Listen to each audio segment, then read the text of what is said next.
Obrigado.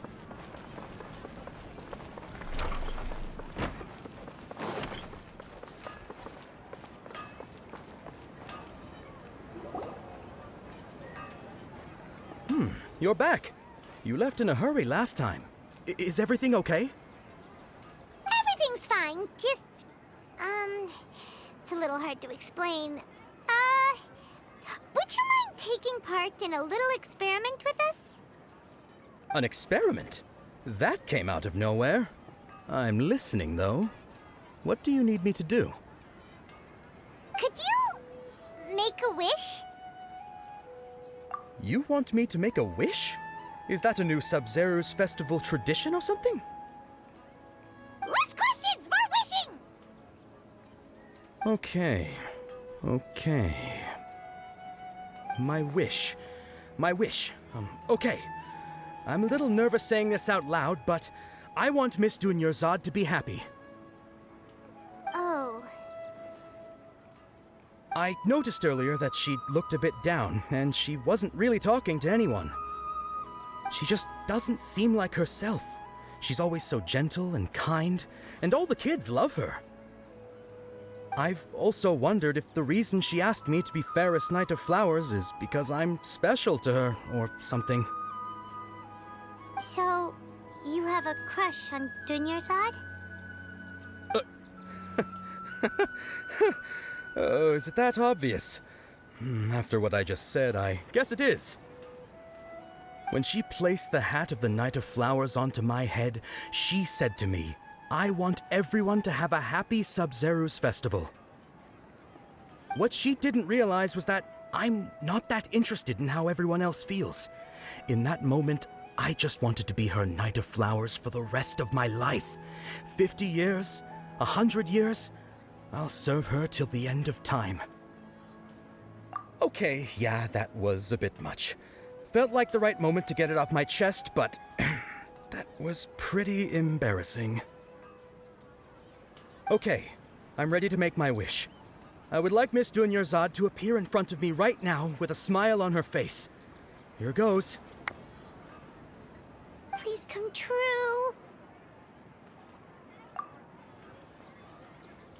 I'm gonna open my eyes. Oh, you're... What? Fucky? Sorry, but only one portion of Yelda candies per person. Back home you go.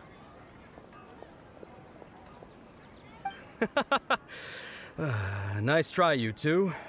Anyway, never mind. I don't need to see her appear right in front of me. As long as she's happy. Guess he isn't the host of this dream after all. Should have expected it wouldn't be this easy.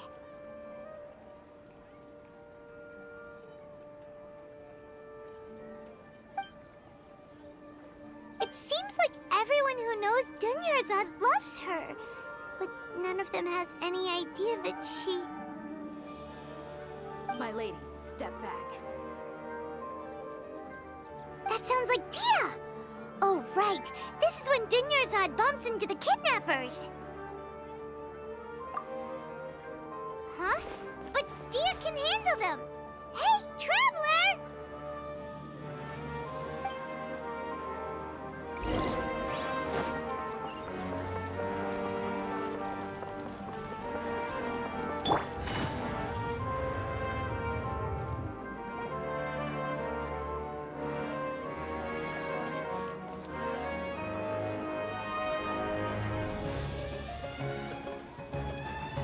Oh, it's you. Great timing. Please take... Hey, this is my job. The homie Yanni's pay me, not you. You... Fine, all right. Knock yourself out. Why are you so worked up anyway? It's not like I don't trust your fighting skills. Anyway, watch yourself.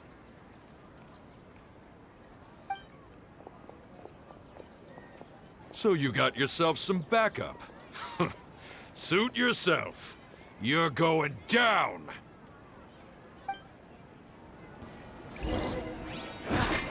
Feeling Busted. lucky today? Whirling snow! One with nature. That's close enough. Get out of here!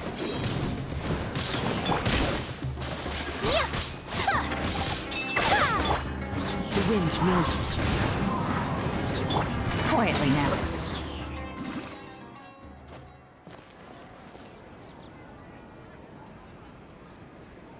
Traveler, were you just taking your anger out on those guys? You and Nahida both. Dunyarzad wouldn't want to see you two like this. Oh, and speaking of her, Paimon just remembered something.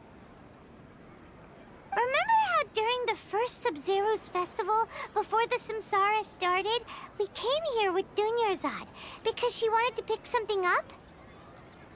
She said it was because she had forgotten something. Okay, so Paimon's memory is working so far. Anyway, Paimon also remembers that she is staying somewhere around here. She pointed it out to us the night before the Sabzeruz festival. Yeah, even if it's only a tiny clue, it'll probably still help us more than this needle in a haystack search.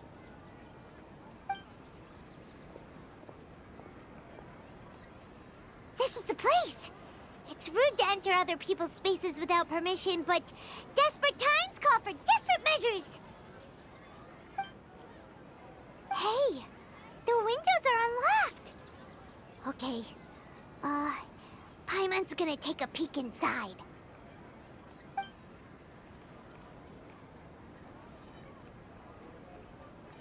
This was only a temporary residence, so there was pretty much nothing inside except this book on the table.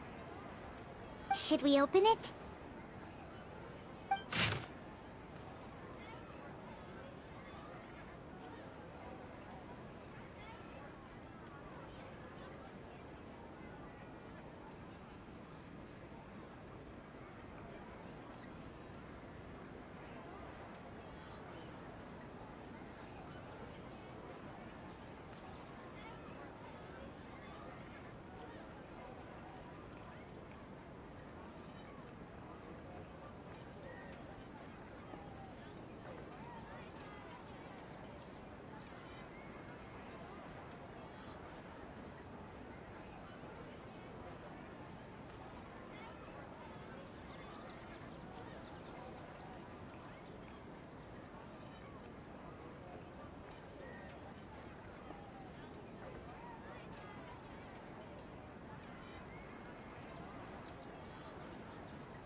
Wow. Dunyarzad wrote all of this. Sounds like she was always thinking of us even while we were away. Even though she was also busy preparing for the Sabzeruz festival and had all her health problems to worry about. She must have wanted to give this to us as a gift on the day of the Sabzeruz festival, right? If we hadn't found this book, we never would have known. But now that we know, we can't even thank her. Hey! Where are you off to now?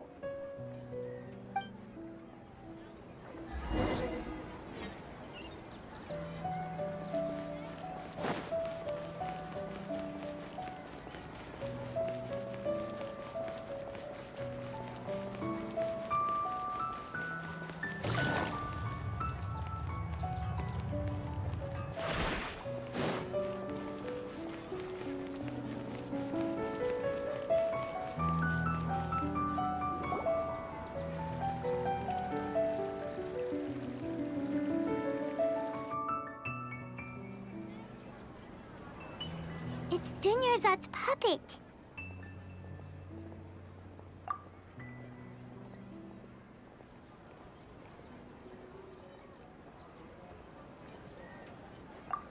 Traveler?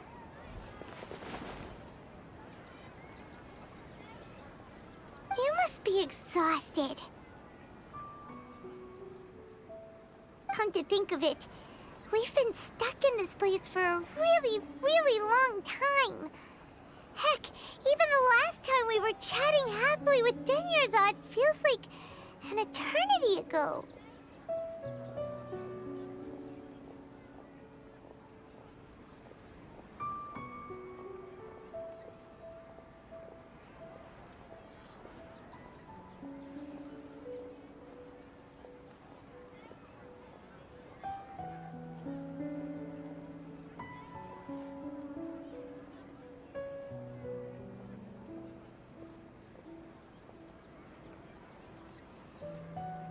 Paimon still remembers when we were sitting here, and the way her eyes sparkled when she talked about Nilu's dance of Sabzeruz. There will always be frustrations in life, but I know that the point of living is not to leave behind any regrets.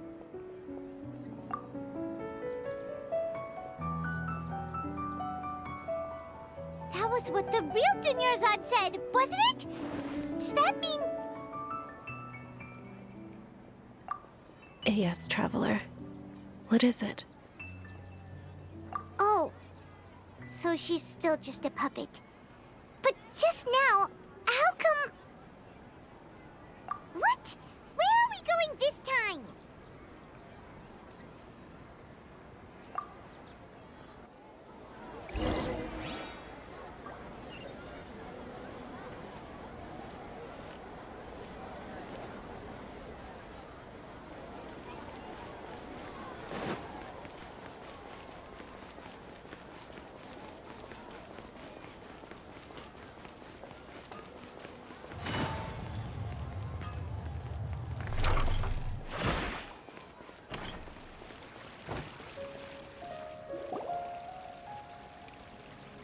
If you continue to resist, we will have to order an investigation into every single event organizer. The Grand Sage has already granted you much leniency. I advise that you exercise tact. How did things turn out like this?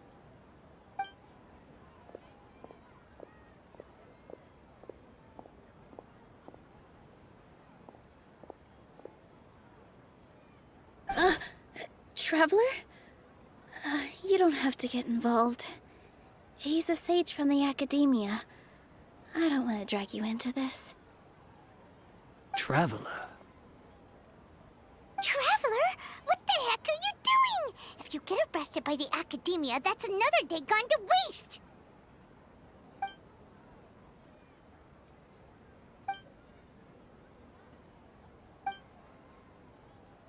Wait, they're not reacting. Have they been scared stiff?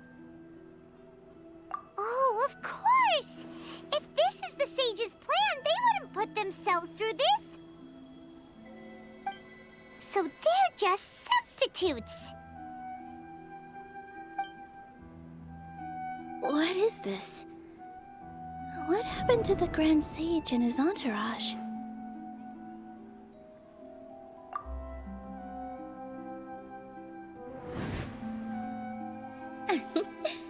Like I said, they symbolize the goddess of flowers. It's just a shame that all the real Padisarahs went extinct after her death. Yes. The Greater Lord brought forth new Padisarahs in memory of the goddess of flowers. But she ultimately could never truly replicate that beautiful shade of purple.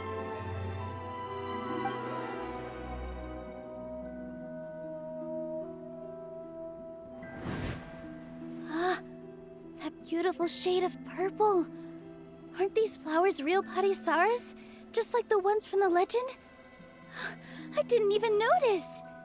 Dunyarzad, did you find these? But didn't you just say all the real flowers went extinct after the goddess of flowers passed away? So, how? Yeah. What's going on here? Huh? You guys are acting weird. But okay, I'll try.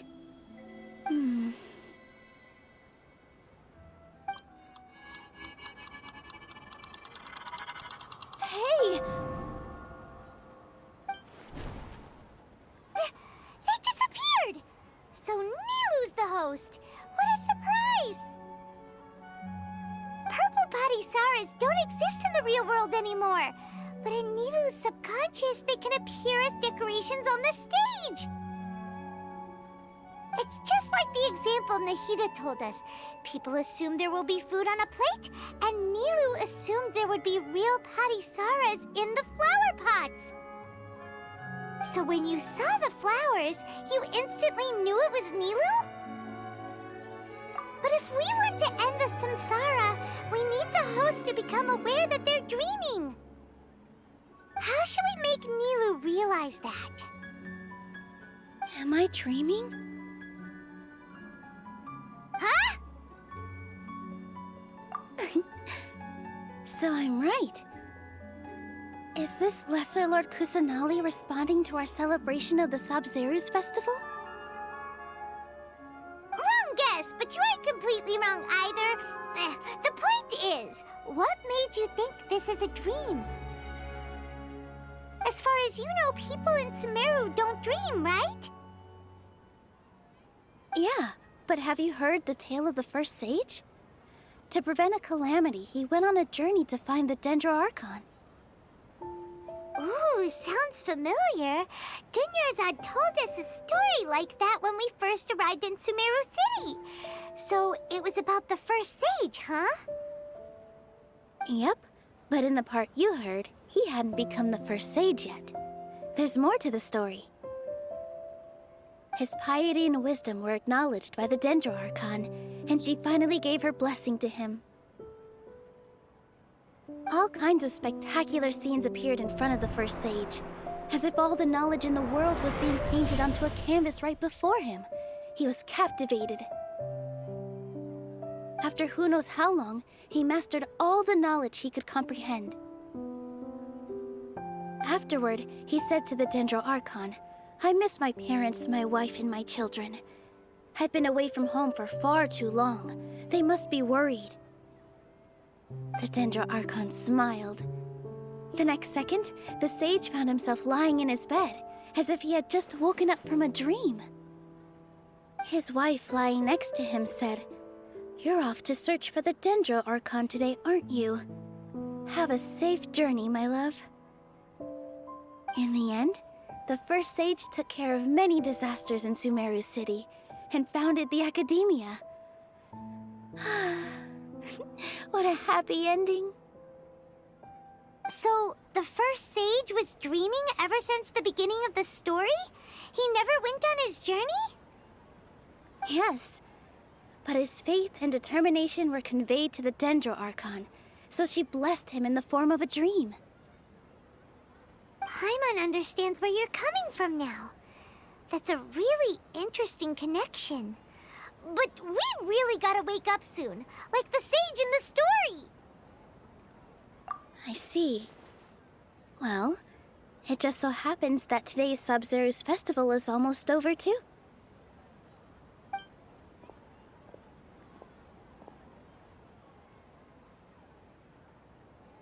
Since we're in a dream, let's make this final dance of Sabzeruz as beautiful as we can.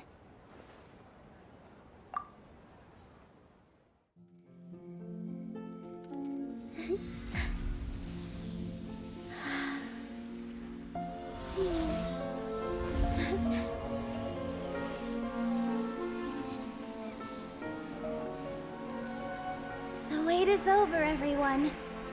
I dedicate this to our god, the dance of Sabzeruz.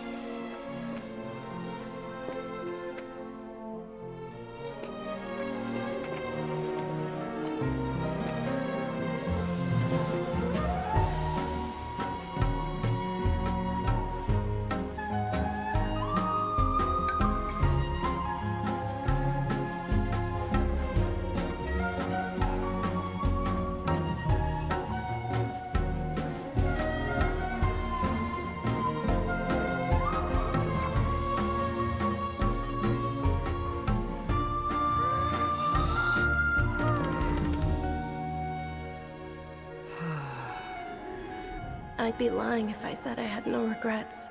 I would have loved to see Nilu's dance.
Paimon feels like she's been asleep for the longest time. Paimon's head feels super heavy. Did we oversleep? Do you even remember going to sleep last night? Paimon thinks it was after the Sabzeruz festival. The Sabzeruz festival! Have we finally escaped from the Sabzeruz samsara? Quick! Take off your Akasha terminal!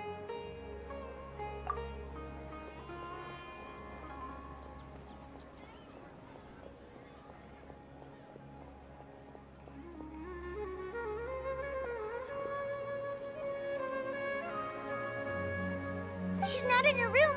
What happened? Huh? What usual spot?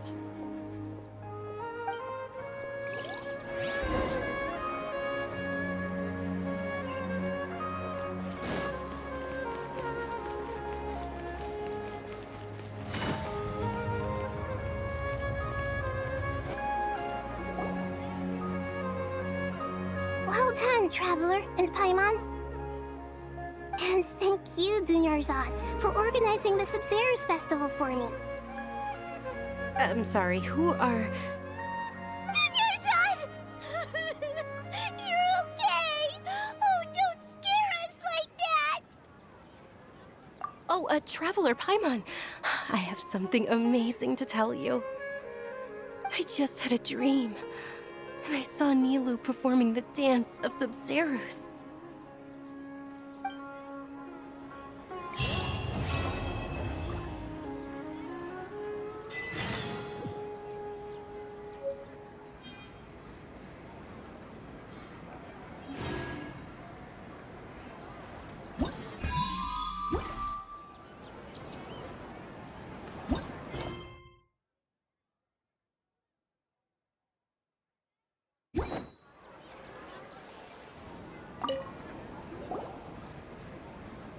You're actually Nahida, aren't you?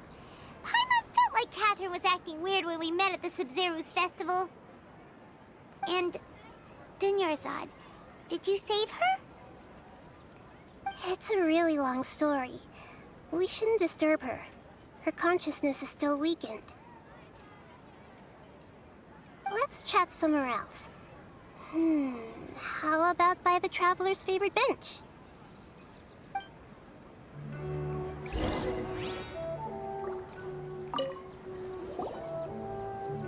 What's going on? Why are you two so excited to see me? Hasn't it only been a night? It's actually been much longer than that. Oh? Strange. Was I really asleep that long?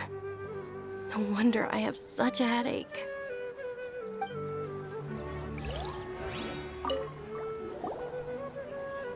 What's going on? It's actually... Oh?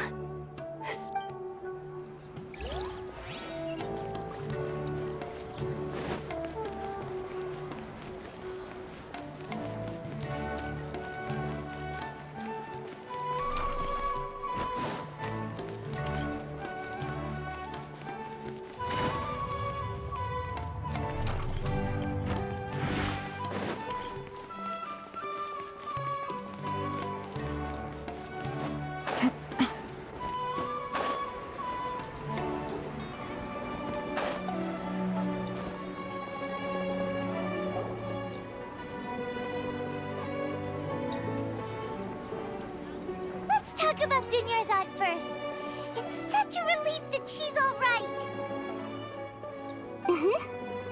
After we parted on the last day of the Sabzeruz festival, I left the city and saw what the Traveler had described. Among the countless dreams, I found one that was growing fainter and fainter. This proved my suspicion.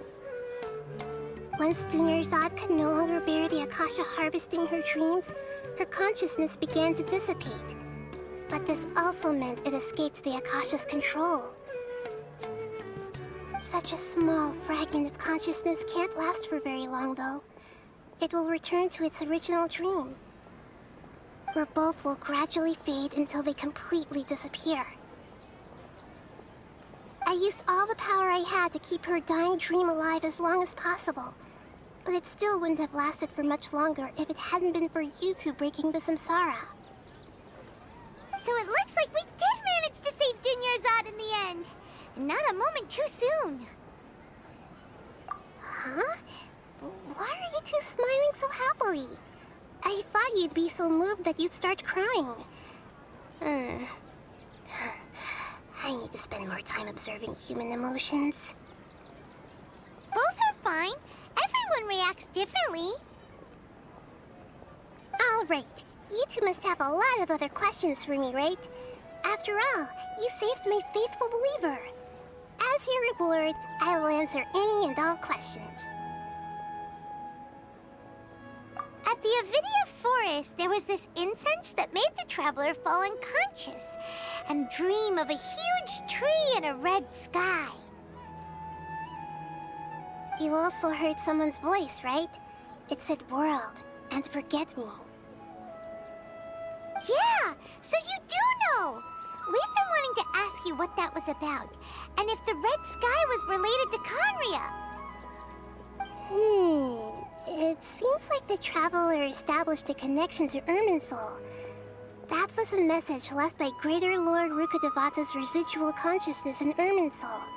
Perhaps her last memory before she died. As you two probably know, Greater Lord Rukkhadevata disappeared after the disaster in Conria. The timings of these events do line up, so your suspicions are reasonable. A message from Greater Lord Rukkhadevata? We thought it was from the Scarlet King. The Scarlet King? That god who died even longer ago? Some present-day desert dwellers still worship him. You probably just heard some of their conspiracies. Okay, so what does the message mean? I still haven't managed to decipher it. Even the Akasha isn't currently capable of doing that. Greater Lord Rukkhadevata's residual consciousness in Irminsul seems to be contaminated with something that has a very dangerous aura to it. Many devoted scholars go mad as soon as they connect their consciousness. I've warned the Academia about this many times, but people still keep falling victim to it. But I believe this is the key to saving Irminsul. That's why I've kept trying to decipher it. So the tree in the vision was Irminsul? Oh, Tainari also said that Irminsul is sick! Is it because of the contaminated consciousness? But even if you can't figure out what that vision was all about, it seems like our search for you was all in vain. The traveler wasn't affected after coming in contact with that consciousness. I've never seen anyone like that. With you here, we may have a chance at deciphering it. No, we must decipher its secrets. I've already eliminated all other factors that might affect Irminsul. This is the only one left. This puzzle has life and death at stake. It could determine Irminsul's fate, as well as Tevat's. To be accurate, I'm using the Akasha as a medium to occupy Catherine's consciousness. How did you do that? Poor Catherine. Does this mean you can also occupy other people's consciousnesses? Theoretically, I can enter anyone's mind as long as they're wearing their Akasha terminal. The Akasha is the legacy of Greater Lord Rukkhadevata. As Lesser Lord Kusanali and the first Akasha terminal, my consciousness has always been linked to the Akasha. I've always respected my people's free will, so I've never actually occupied their consciousness. When necessary, I just borrow this bionic Snezhnayan puppet. Hold on. Did we just learn some deep, dark secret? So Catherine is... No wonder Paimon felt something was off about her. What about your own body? Why do you need to borrow other people's? Don't you live in the sanctuary of Surasthana? That story begins a long time ago. After Greater Lord Rukkhadevata disappeared, the sages found my newly born self and took me back to Sumeru. At that time, I was young and weak. The sages kept me in the sanctuary of Surasthana, ostensibly for the sake of protecting me. But I've hardly heard from them since. However, I do understand that they had hoped to find Greater Lord Rukkhadevata instead of me, a symbol of her passing. So, the sages basically put their new Archon under house arrest? How dare they! Why don't you teach them a lesson, Nahida? In some ways, they aren't wrong. Greater Lord Rukkhadevata was omniscient and omnipotent. Even after her death, the Akasha is still empowering this nation. And I'm still really far away from being able to call myself the God of Wisdom.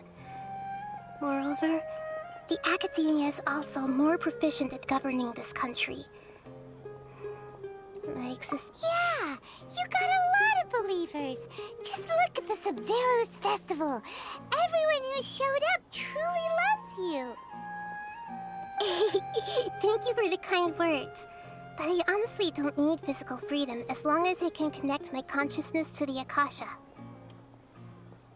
Trying to find a way to save Irminsul is my life's mission and top priority. I will work on that, and try to live up to being a deity in the meantime. Every once in a while, I will also take up the duties of the God of Wisdom and enlighten a lost soul here and there. Doing all that should be enough. There's never been any big problems with the Academia's governance of Sumeru. This is the first time I've seen them step out of line. I wonder what caused them to go down this path, and what they hope to achieve. Even though the city's residents haven't noticed anything strange, if the Traveler hadn't broken the Sabzeruz samsara, the situation could have become dire. I tried to do some investigating in the Akasha, but I couldn't find anything suspicious. And all the people of interest seem to purposely avoid wearing their Akasha terminals. I think they're deliberately trying to hide something. Oh, that reminds Paimon. In Gandharvaville, there was a sage who had invited Kainari to join some kind of project. Could it be related? Regardless, I need to first investigate the sage's motives, make things right, and punish them if needed. But I'll have to be discreet, or they'll see me coming. You mean how the Akasha stops you from having dreams? Yeah, it's been such a long time. No one's noticed something's up? It's not that no one noticed. It's more like no one cared. Ultimately, it's all rooted in the sage's misdirection. Misdirection? The sages convinced everyone to believe that being unable to dream is a sign of rationality and wisdom. Not dreaming is a badge of honor in Sumeru. Even if the truth is that their dreams are being reaped by the Akasha. With their propaganda in place, the sages can maximize their use of the Akasha to facilitate their research. Besides, Greater Lord Rukkhadevata must have created the Akasha in the hopes that it could be used to its full potential. That's why I've never come out strongly against this. Anyway, the perspective advocated by the sages drowned out any voices of doubt. By now, even those who never use Akasha terminals find it too shameful and embarrassing to talk about their dreams. Got it. I hope my answers were satisfactory, seekers of knowledge. To be honest, maintaining Dunyarzad's fading dream took a lot of mental energy. I think I may need to rest for a while. Oh, and you don't need to worry too much about the sage's activities for now. The Akasha won't be able to conduct another project on the scale of the Sabzeruz samsara in the immediate future.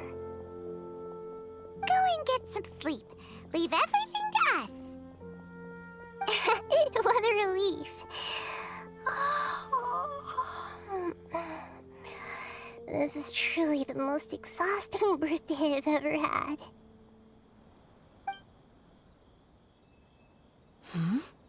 Traveler? Paimon? Why am I here? Do either of you know? Maybe you were sleepwalking. You know you can't wake up a sleepwalker. We happened to walk by, so we thought we'd wait for you to wake up. I see. Huh. I should visit my maintenance personnel sometime. Oh, I'm fine. I better go. Thank you.